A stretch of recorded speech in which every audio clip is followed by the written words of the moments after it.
Hoş geldiniz paşam. Anlat bakalım evladım, bu durum nasıl vuku buldu? Atlara bir şey oldu paşam. Durdular. Sonra? Sonra ben Parvus'un yanındaydım. İndim. Etrafı çevirdik emniyet için. Sonra da bum. Öyle paşam. Peki o sırada arabaya bir inen, binen... Yok paşam. Gözümüz arabanın üzerindeydi. Çok fena. Söğütlücük, Parvus mu çok fena? Yok paşam. At. Parvus burada paşam.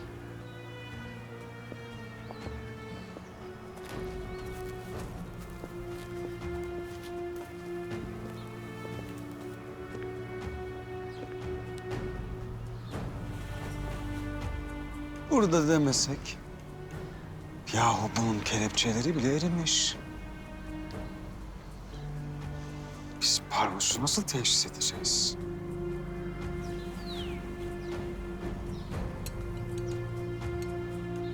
Bu kelepçe size mi ait? Saray damgası var mı? Erimiş ama var. Yani tek merak ettiğim bombayı kim ve nasıl koydu? Gel. Birisi Abdülhamit'ten önce davrandı. Parvus'u idama götüren arabayı patlatmışlar. Dostlarımızın, düşmanlarımızın eliyle ölmesine gönlümüz el vermedi. Bunu siz mi tertip ettiniz? Parvus'la şahsi bir hesabım vardı. Ama onu sizin öldürmenize ayrıca sevindim. İngiliz nazırı istediğiniz gibi payitahta geliyor. Abdülhamit onu takip ettirecektir. Ama biz tedbirimizi aldık. Görüşme tiyatroda olacak. Tiyatroda nasıl görüşecekler? Her şeyi ayarladım. Adamlarımız bütün biletleri satın alacak. Çok rahat bir görüşme olacak. Abdülhamid'in hafiyelerinden kaçmanın tek yolu bu. Ölüme giden bir adamı öldürmek kimin işine gelir ki? Söz konusu Parvus olduğu için bunun birkaç farklı cevabı olabilir.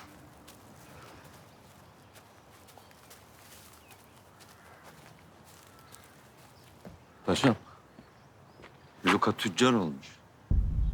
Duyuğun şirketi. Zeytinyağı işini ona vermiş.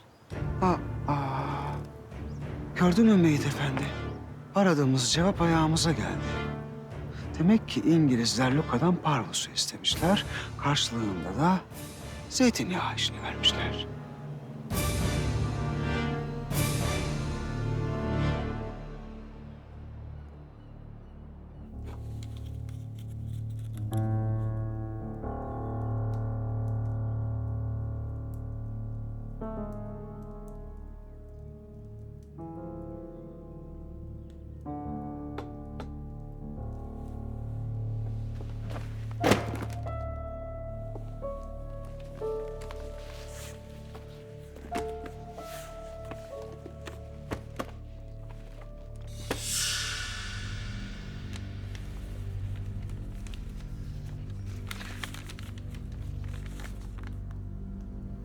Sultanım, ben sizin yüce gönüllü sevginize layık biri değilim. Bir gün beni affedeceğinizi umut ederek size bu satırları yazıyorum. Ben size yalan söyledim. Ne kadar vazgeçmeye çabalasam da yüreğim bir başkasına ait.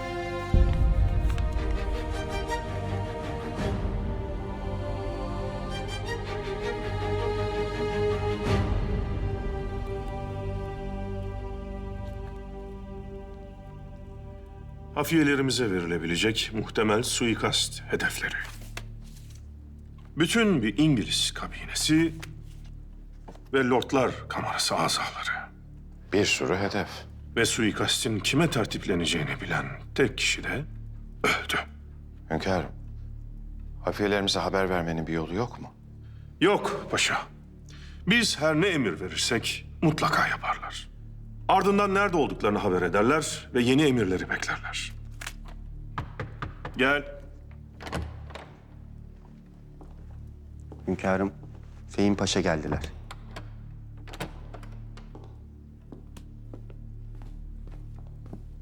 Enkazı tetkik ettiniz mi paşa?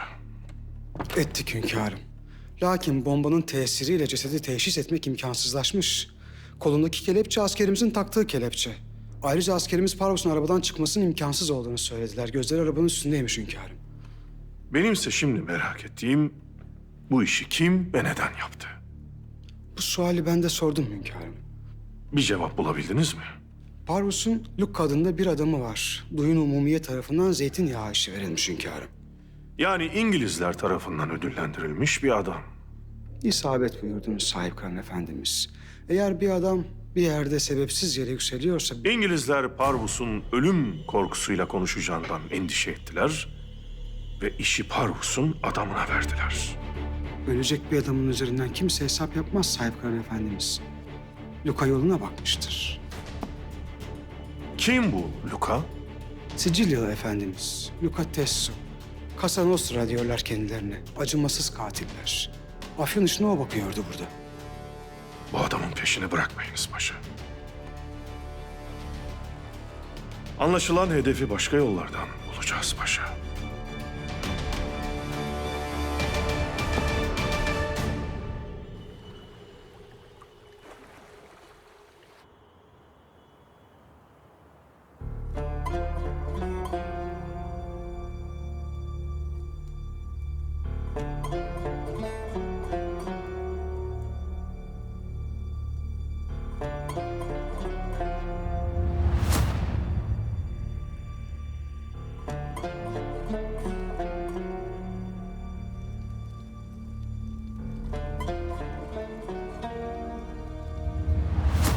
Bir daha ne benim ne de Hatice Sultan'ın karşısına çıkmayın. Neden sana bir daha karşımıza çıkmanı istemiyorum dedi?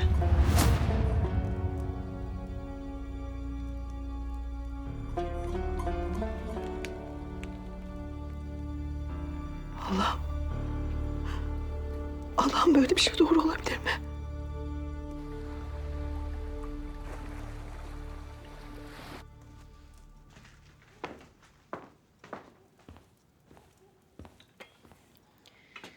Size tam sevdiğiniz gibi az şekerli Türk kahvesi yaptım. Buyurun.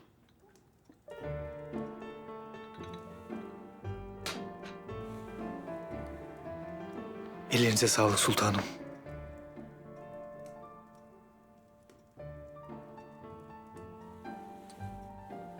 Yeni yuvamızda çok mutlu olacağız eminim. Siz de inanıyor musunuz buna? İnanıyorum sultanım. İnanıyorum. Ve Allah'a bana bu sonsuz saadeti bahşettiği için şükrediyorum.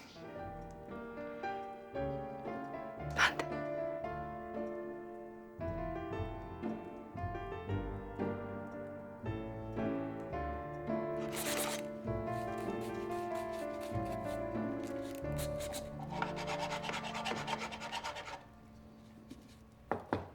Gel.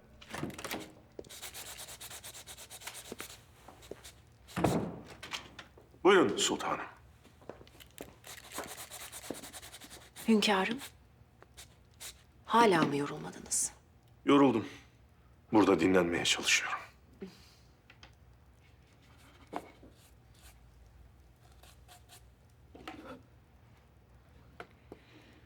Bedri Felek Hanım yaptığınız hediyeyi görünce çok mutlu olacak. Nihayetinde bir tahta parçası. Lakin ona verdiğim kıymetin alameti. Muhabbetin devamı, alakanın ayanı için. Zira Bedri Felek Hanım her daim sizin gibi yanımda değil. Size ettiğim bir nazardan, latifeden uzak. Haklısınız. Öyle. O halde ben sizi daha fazla alıkoymayayım. Siz devam edin. Sultanım. Madem beni merak edip buraya kadar zahmet ettiniz, o halde sizinle bir kahve içelim. Mümkünse tabii. Elbette.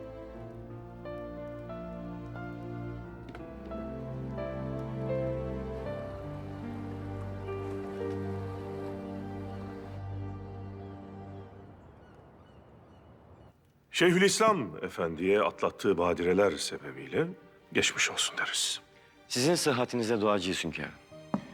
Tehditlere boyun eğmeyip hal fetvasını mühür etmediğiniz için bizi doğru karar verdiğimize ikna ettiniz.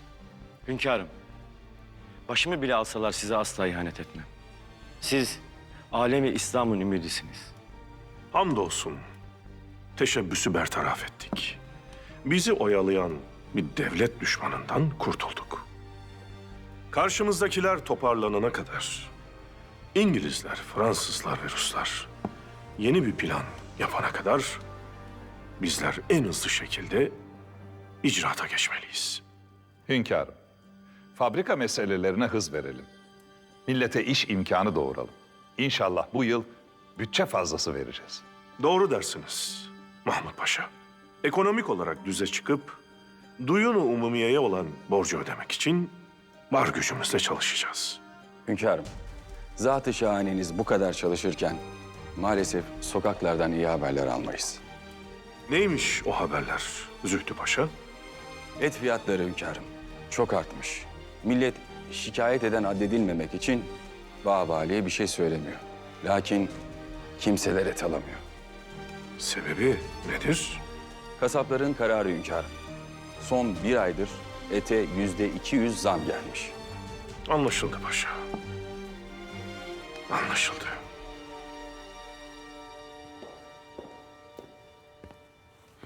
Uyuyakalmışım. Mehmet Selim yok mu? Sabah çok erken saatte çıktı. Marangozhaneye gideceğini söyledi. Bebeğimiz için bir şey hazırlıyordu. Öyle hevesli, öyle mutlu ki.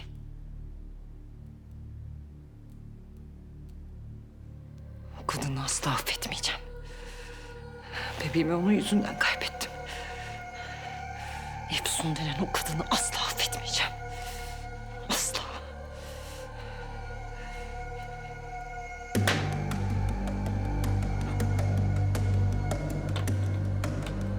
Geçmişteki aşkınız öyle büyük bir aşkmış ki hep gölgesinde kaldığını zannetmiş bu sevdanın. Öfkesi, isyanı bana değil aslında. Onu hiçbir zaman Süheyla Hanım'ı sevdiğiniz gibi sevmemiş olmanıza. İçinizde küllenmemiş bir ateş yanıyor hala.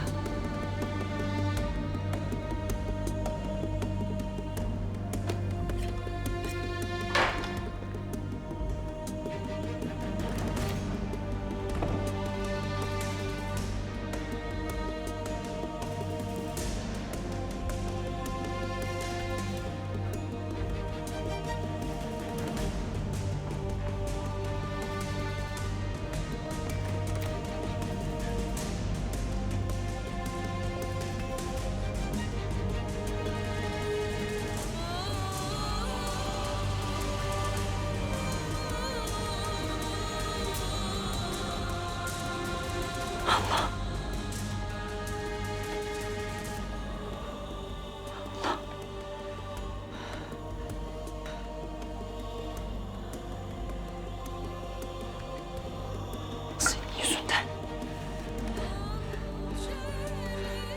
Senin yüzünden.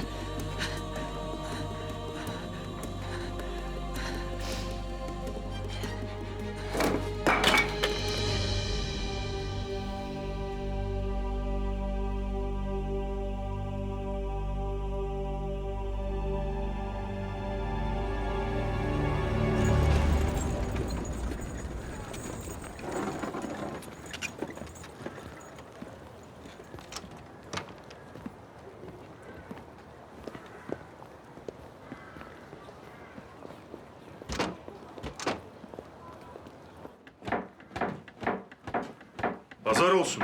Eyvallah. Satır kıyması kaça? Kilo sorduğunuza göre mükellef sofra kuran bir ağasınız. Kilosu 250 akçe. Çok değil mi?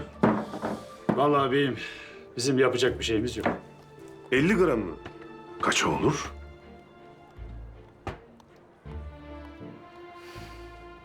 ...50 gram etten ne olur beyim?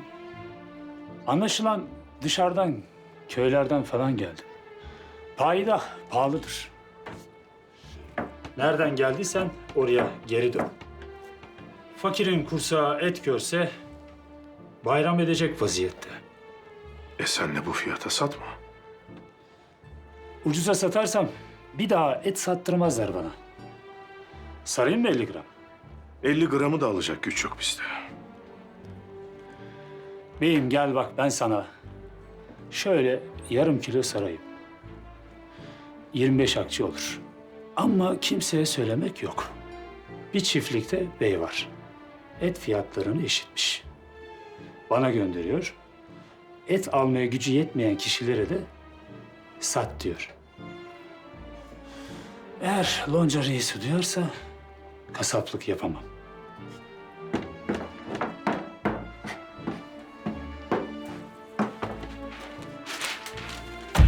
Al bu keseyi efendim. Yoksullara et dağıt.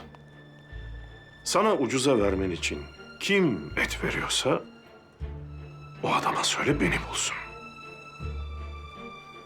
Sen kimsin mübarek? Hızır mısın? Nerede bulacağım ben seni? Sarayda.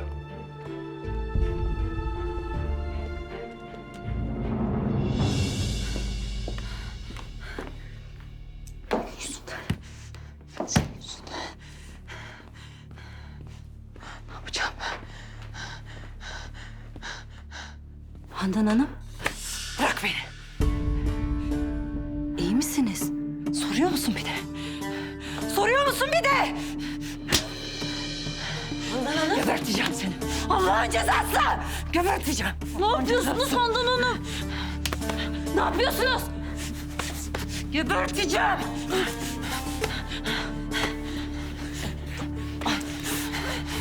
Ne yapıyorsunuz Handan Hanım? Geberteceğim. Hanım mı? Hanım bırak. Hanım. Hanım yapmayın. Durun.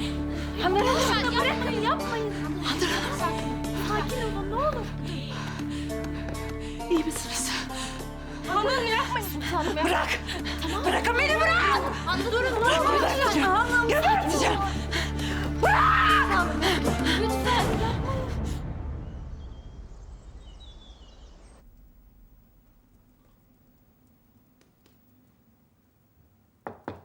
Gel.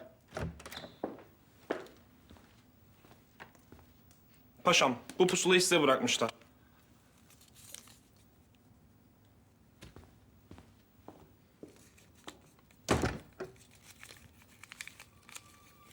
Konuşmamız gerekiyor. Mesire yerinde bekliyorum seni. Hatice.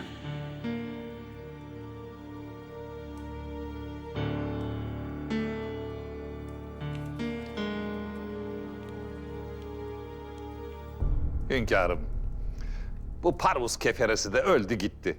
Artık rahatız. Ne kendi etti rahat, ne alem buldu huzur. Yıkılıp gitti Parvus Efendi cihandan. Artık dayansın ehli kubur. Gitmeden evvel de başımıza bela açmayı ihmal etmemiş. Hayırdır hünkârım? Bir suikast emri vermiş. Hem de bizim hafiyelerimize. Bu nasıl olur hünkârım? Telgraf hattımıza sızmış paşa. Hafiyelerimiz bir İngiliz siyasetçiyi öldürmek için tertip yapıyorlardır şimdi. Aman hünkârım, harp çıkar. Çıkar paşa, harp çıkar. Mani olmamız lazım. Lakin hafiyelerimize ulaşamıyoruz. Peki hünkârım, hedef kimmiş? Bilmiyoruz paşa. Siz İngiltere'deki seferimizle irtibata geçip vaziyeti anlatın. İrtibatta kalın. Emredersiniz hünkârım. Allah ömürler versin. Allah ömürler versin.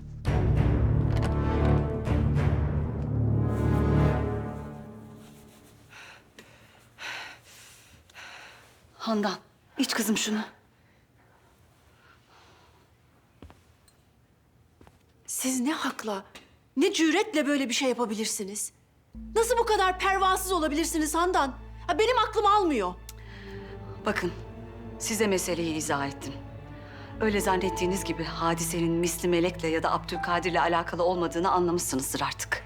Anladığım kadarıyla hadisenin Efsun Hanım'la da alakası yok. Sadece ölmüş birine benzediği için mi suçladınız siz Efsun Hanım'ı? Benzediği için değil. Defalarca ikaz etmemize rağmen saraya gelmeye devam ettiği için suçlu Efsun Hanım. Bu sarayda kardeşi yaşıyor onun. Her istediğinde gelip kardeşini ziyaret edebileceğini ben söyledim kendisine. Her gün gelip görmesi şart mıydı? Handan hamile. Onun varlığı Handan'ı huzursuz ediyor. Ben ona usulünce söyledim. Gene de nispet yapar gibi Mehmet Selim'in karşısına çıkmaya devam etti. Dövülmesi için bir mazeret mi bu Seniha Sultan? Her şeyden evvel Efsun Hanım benim misafirimdi. Böyle bir muamele kabul edilemez. Tamam, haklısınız. Ben Handan'ın yaptığı doğru demiyorum. Lakin bu neticeye Efsun Hanım da vesile oldu. Ben size bunu izah etmeye çalışıyorum. Bence bu durumun hiçbir izahı yok. Beyhude yorulmayın. Sultanım. Ne olur kimseye söylemeyin. Mehmet Selim duymasın. Bu rezaleti kimseye anlatamam ki zaten.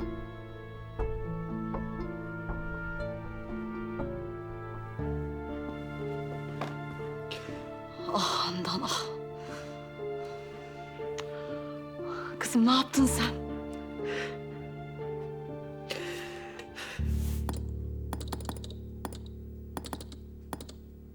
Nasıl sefirlik yapıyorsun Antopulo Paşa? İnsan gelen emri bir tetkik ettirmez mi? Gel, geç otur şöyle. Bana biraz dikkat et de devlet işini öğren. Pederim, hayırdır senin ne işin olur telgrafla? Londra'yla yazışıyorum. Ha.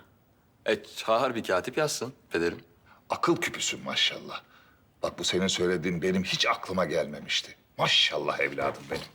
Ulan katibin yapacağı bir iş olsa katibi çağırırdık o yapardı. Demek ki değil, değil mi? Hünkârımızın hususi telgraf hattından bir suikast emri verilmiş. Kime? İşte bilmiyoruz. Burada emri iptal ettirebilmek için uğraşıyoruz. İyi pederim. Güzel. Ben artık kalkayım. Mühim işleriniz var. Sizi daha fazla rahatsız etmeyeyim. Şş, bana bak Sebahattin. Sakın lüzumsuz işlerin peşinden gitme. Bak gördün. Dost dediğin Parvus Efendi patladı gitti adam. Yok pederim yok. Ben artık kim dost kim düşman iyice anladım. Merak etmeyin. Aferin evladım. Aferin.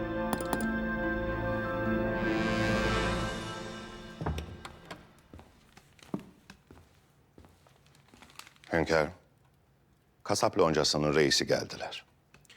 Peki kasap efendinin bahsettiği o cömert çiftlik sahibi? O da geldi hünkârım. Alın içeri. Emredersiniz. Açınız evladım. Buyurun.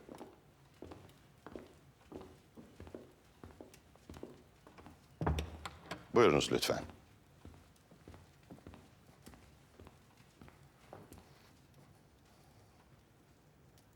Hünkârım, sizin huzurunuzda çıkmak bizleri ziyadesiyle bahtiyar etti. Sizi huzuruma almak beni ziyadesiyle rahatsız etti. Niçin hünkârım? Sebebini biliyorsunuz. Vazifeden istifa ediniz. Lafı uzatmayınız. Ticari usullere göre loncalarda seçim yapılıyor hünkârım. Ben de vazifeye yeni geldim. 2 yıl daha müddetim var. Tabii ki siz emrederseniz vazifeden çekilirim. Âlâ. Lakin bu vaziyeti de gazetelere açıklamam icap eder. Et fiyatlarına bir ayda %200 zam getirmenizi de izah edecek misiniz? Başka türlüsü olmuyor. Hayvan varlığını arttırmamız gerekiyor hünkârım. İsminiz? Faruk hünkârım. Faruk Efendi. Sizin isminiz? Burak hünkârım. Evladım olur kendisi hünkârım. Birlikte çalışıyoruz. Hanımefendi kimdir? Kerimem Fatma veteriner hekim. Kendisi hayvan varlığının arttırılmasıyla ilgili çalışmalarda bulunmaktadır hünkârım. Maşallah. Faruk Efendi öyle demiyor. Et fiyatlarının aşağı çekilmesinde bir mani olmadığını söylüyor. Çiftlik sahiplerinden alınan hayvanların fiyatları ortada hünkârım. Bunu tartışmanın bir manası yok. Ya istifa edip gazetelere izah ederim ya da vazifemin başında kalırım.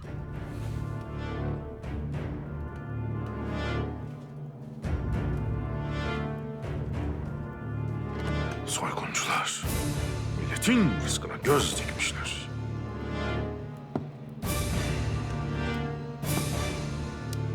Tahsin Paşa'm, milletin menfaatini kendi menfaatinden üstün gören Faruk Efendi'ye bir vazife verelim. Ne emredersiniz hünkârım? Lonca'nın başına siz geçeceksiniz. Lakin evvela namınızı duyurmanız gerek. Hünkârım, bütün büyükbaş hayvanlarım feda olsun.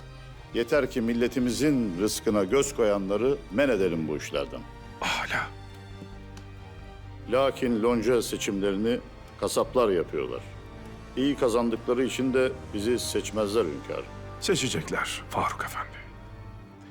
Biz sizin bütün hayvanlarınızı alacağız. Askerlerimiz Trakya tarafından hayvan getirecekler. Bu işi siz idare edeceksiniz. Bir sabah kalktığımızda payitahtın her tarafında ucuz et satan seyyar kasaplar olacak. Böylece kasaplar bir daha fahiş fiyatla et satmaya cüret edemeyeceklerdir hünkârım. Faruk Efendi, bu işi yürütürken evladınız her daim yanınızda olsun. Hanımefendi, hayvan varlığının arttırılması hususundaki çalışmalarına da devam etsin. Emredersiniz hünkârım.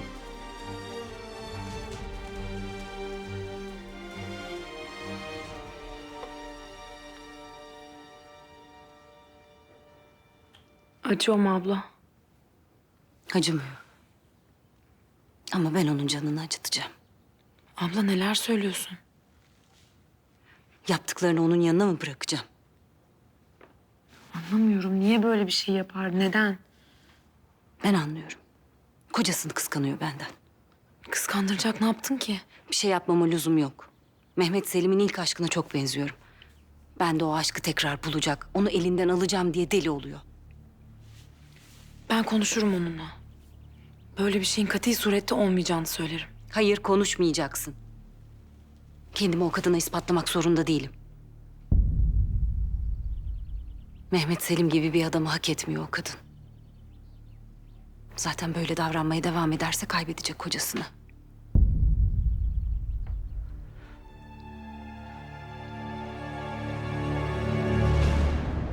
Hünkârım, İngiliz Hariciye Nazırı sıradan bir ziyaretçi gibi payitahta giriş yapmış. Biz resmi bir vazifeyle giremeyeceğini söyleyince o da bir ziyaretçi gibi girdi anlaşılan payitahta. Demek ki İngilizler Bulgarlarla bir tertip peşindeler. Gel.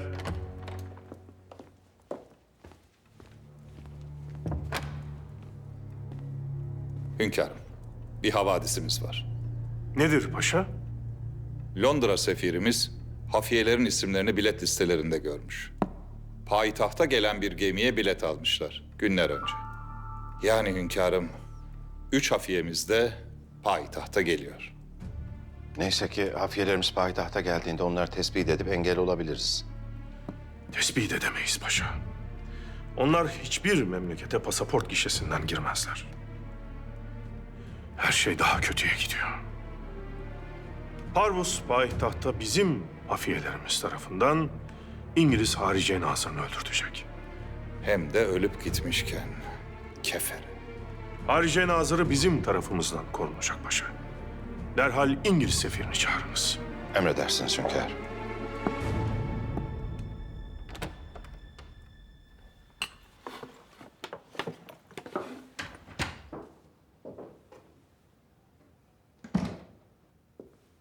Sultanım. Efsun Hanım, nasıl oldunuz? Bu uğradığınız çirkin saldırıdan dolayı gerçekten çok üzgünüm. Üzülmeyin sultanım. Sizin bir kabahatiniz yok. Bu haremde olup biten her şey benim mesuliyetimdedir. Ve ben bir daha böyle bir olay olmayacağına dair sizi temin ediyorum. Size itimadım sonsuz sultanım. Zaten ben de bir daha Handan Hanım'la karşılaşmamak için azami gayret göstereceğim. Bu vaadinize sadık kalabilecekseniz şayet, burada sarayda yaşayabilirsiniz. İhtilal gecesinde canınızı hiçe sayarak saraya koştunuz ve kız kardeşinize olan düşkünlüğünüzü ispat ettiniz. Hem de size karşı olan mahcubiyetimize telafi olur. Elbette. Teşekkür ederiz. Misli Melek de ben de size minnettarız sultanım. Allah sizden razı olsun sultanım.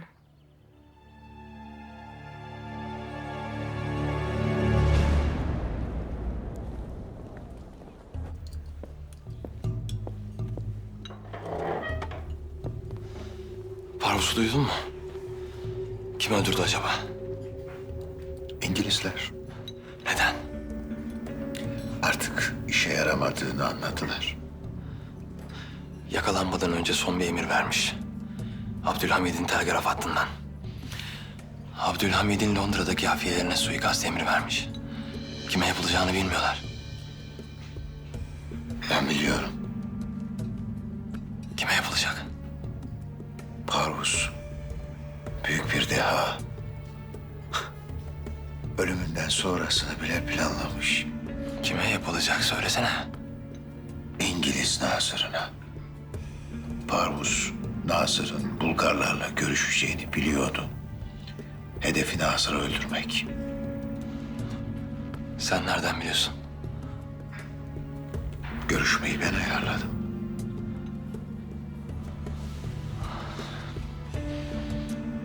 Şimdi ne yapacağız?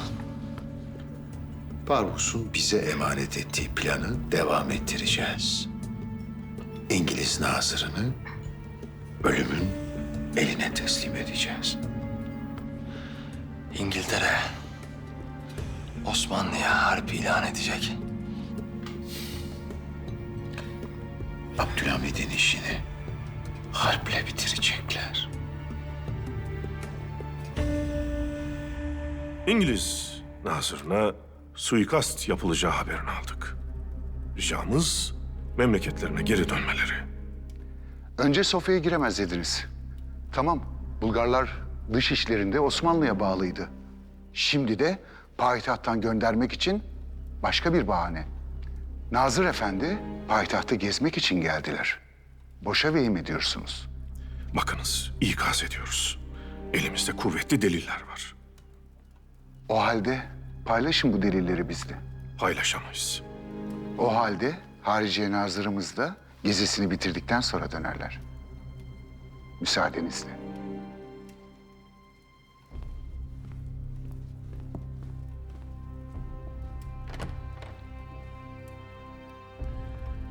Daha evvel Sofya'ya gitmesine müsaade etmediğimiz için bu ihbarın bahane olduğunu düşünüyor. Evet hünkâr. Hünkâr, Bulgar Başvekil İstanbulov'da payidahta. Şimdi hem Bulgarlarla görüşmesine mani olmalıyız hem de hafiyelerimizin İngiliz Nazır'ı öldürmesine. Fehim Paşa'yı çağırınız. İngilizler Bulgarlarla isyan pazarlığı yapacak. Emredersiniz hünkâr.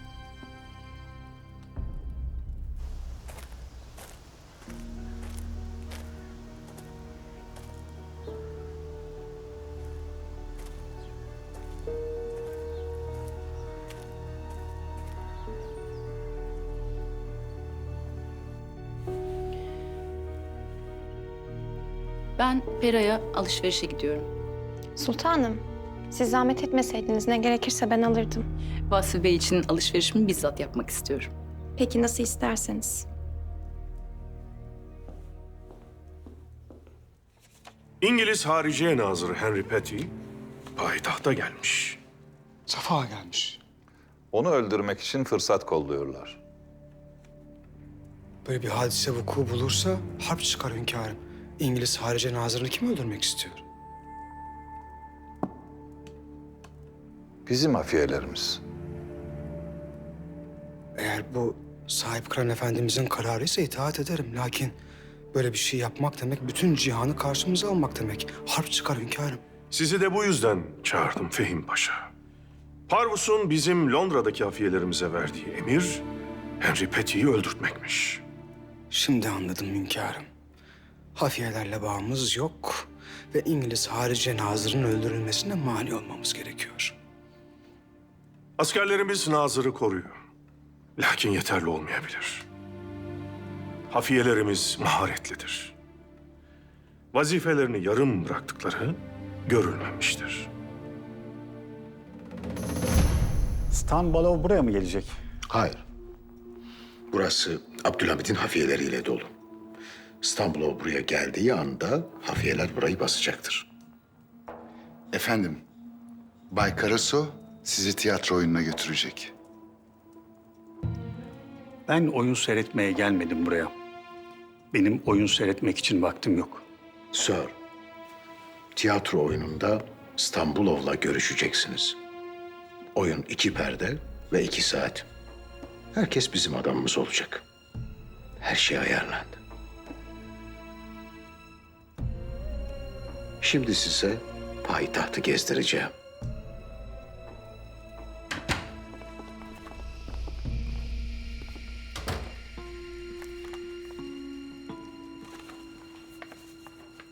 Kim bu?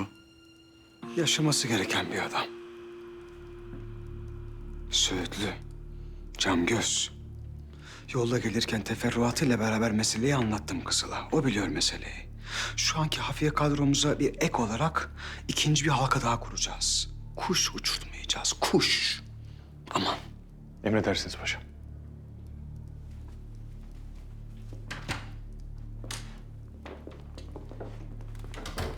Mehit Efendi, Parvus öldü.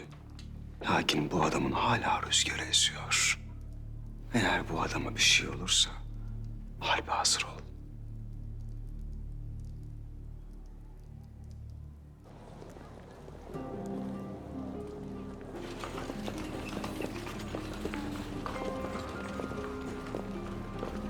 Evet, burası Cadde-i Kebir. Payitahtın en güzel caddesidir.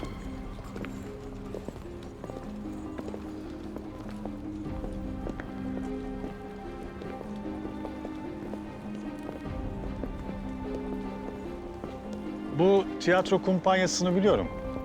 Londra'da başka bir oyunu seyretmiştim. Eğer arzu ederseniz oyunu bu akşam beraber seyredebiliriz. Memnun olurum.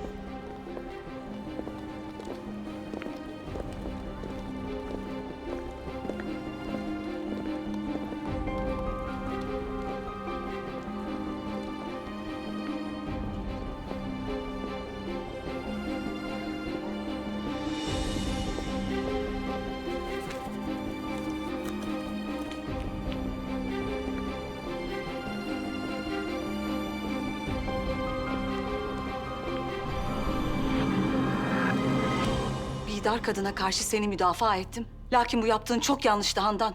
Sen kendini nasıl bu kadar yitirebildin? Ondan nefret ediyorum. Kızım, sana bir şey yapmadı ki. Sadece birkaç kez Mehmet Selim'le karşılaştı, onunla konuştu diye öldürecek misin kadını? Elimden almasalardı öldürebilirdim.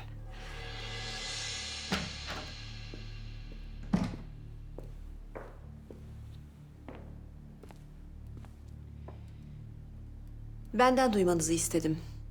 Efsun Hanım'a sarayda kalmasını teklif ettim, o da kabul etti. Bugün olanlardan sonra ondan sarayda kalmasını mı istediniz? Bunu nasıl teklif edersiniz? İtibarımızı düşünerek yaptığınız kabahati affetmesi için istedim kendisinden. Evvela Handan'ı ve karnındaki bebeğin saatini düşünmeniz icap etmez miydi? Farkında değil misiniz? O burada kaldığı müddetçe aralarında hep bir mesele çıkacak. O halde mesele çıkmaması için elinizden geleni yapın Seniha Sultan. Siz açık açık söylesenize niyetinizi. Neymiş benim niyetim? Handan ve Mehmet Selim'i saraydan göndermek. Öyle değil mi? Tabii. Burada huzurları kaçınca evlerine geri döneceklerini düşündünüz. Ben niçin böyle bir şey isteyeyim ki? Çünkü hünkârımızın yanında Mehmet Selim varken Abdülkadir'in esamesi okunmuyor. Hem belki de Bedirfelek Hanım geleceği için endişeleniyorsunuzdur.